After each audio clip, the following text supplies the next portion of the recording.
बिहार शिक्षा व्यवस्था का जो मंजर है वो एक अद्भुत ही दृश्य साबित करता हुआ नजर आ रहा है। एक हाथ ले दूसरे हाथ दे, ये मंजर बन चुका है बिहार के शिक्षा व्यवस्था का। नमस्कार, मैं फलक सिंह और आप सभी का स्वागत हो चुका है हमारे चैनल सर्च टॉक्स पे। जेडीयू कार्यालय के पास हमारी मौजूदगी है। कल जिस तरीके से चपरासियों का जो आंदोलन हुआ था, उनकी रिक्तियों को लेकर के लगातार घंटों भर वो आंदोलन चला था और एक बार फिर आज जेडीयू कार्यालय के बाहर फिर से आंदोलन चल रहा है और अलग अलग आंदोलन चल रहा है। और ये साफ बयां कर रहा है कि शिक्षा व्यवस्था बिहार की किस तरीके से है, जहां एक तरफ सरकार लगातार योजनाएं घोषणाएं करते हुए नजर आ रही है। बिहार के शिक्षा व्यवस्था में लगातार डोमिसाइल नीति लागू हो रहे हैं, नई वैकेंसियां खुल रही है, तो वहीं पर वैकेंसियों की जो पद है वो कम कर दिए जा रहे हैं, वैकेंसीज का जो संख्या है वो कम कर दिए जा रहे हैं। तो इस वैकेंसी की संख्या कम करने पर मेरे एक तरफ टीआरई 4 को लेकर के छात्र नेता दिलीप है, तो दूसरी तरफ उर्दू टीईटी को लेकर के उनकी जो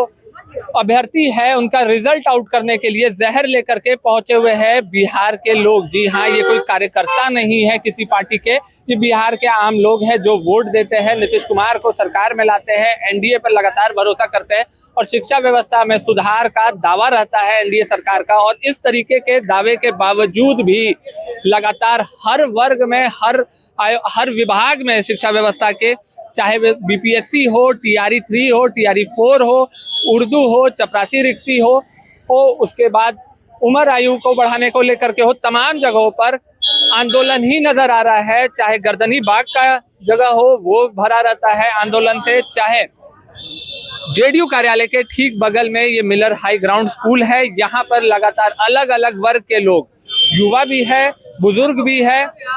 महिलाएं भी है, लड़कियां भी है, तमाम वर्ग के लोग यहाँ पर आकर के सरकार के विरोध, शिक्षा विभाग के विरोध, जो बिहार की शिक्षा व्यवस्था है जिस तरीके से चरमराई हुई है उसका सच बयां कर रही है। जहां एक तरफ एनडीए सरकार अपने भाषणों में बड़े से बड़े नेता दावा कर रहे हैं कि हमने शिक्षा व्यवस्था को एक नए स्तर पे ले गया है, बिहार शिक्षा व्यवस्था विकास की ओर बढ़ रहा है, सरकारी स्कूलें खुल रही हैं, नियुक्तियां हो रही है, नियुक्ति पत्र बांटे जा रहे हैं, पर जिस तरीके से जो असलियत है बिहार की राजधानी पटना के सड़कों पर, वो सड़कों पर जो असलियत है कुछ और बयां करते हुए नजर आ रही है। और असलियत हम आपको दिखाते हुए नजर आ रहे हैं कि साफ तौर पर आप देख सकते हैं कि किस तरीके से जो आंदोलन है, आक्रोश है।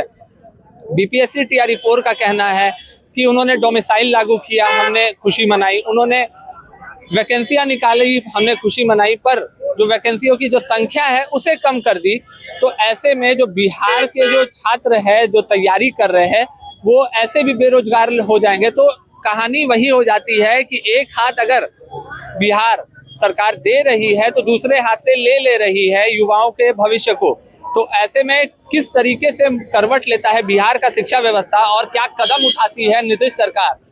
ये एक अहम सवाल रहेगा, क्योंकि चुनावी साल है ये। और चुनावी साल में एक तरफ जहां पर आरजेडी पार्टी या यूं कहे महागठबंधन युवाओं को लेकर के रोजगार, पलायन, शिक्षा को लेकर के तमाम यात्रा निकाल रहा है, वोटर अधिकार यात्रा निकाल रहा है, शिक्षा का अधिकार खत्म हो रहा है, ये तमाम चीजें खुद केंद्र से विपक्ष के नेता राहुल गांधी ने कही थी, नेता प्रतिपक्ष तेजस्वी यादव ने ललकार लगाई है। और ऐसे में इस तरीके का आंदोलन सरकार के लिए, नीतीश कुमार के लिए एक टेंशन की बात है और बहुत बड़ी टेंशन की बात है, क्योंकि बिहार विधानसभा चुनाव बस अब सामने है और इस प्रकार का आंदोलन लगातार अगर बढ़ता चला गया तो खासा कहीं एनडीए को बिहार विधानसभा चुनाव से हाथ धोना न पड़ जाए। तब तक के लिए जुड़े रहे हमारे साथ, देखते रहे सच टॉक्स। धन्यवाद।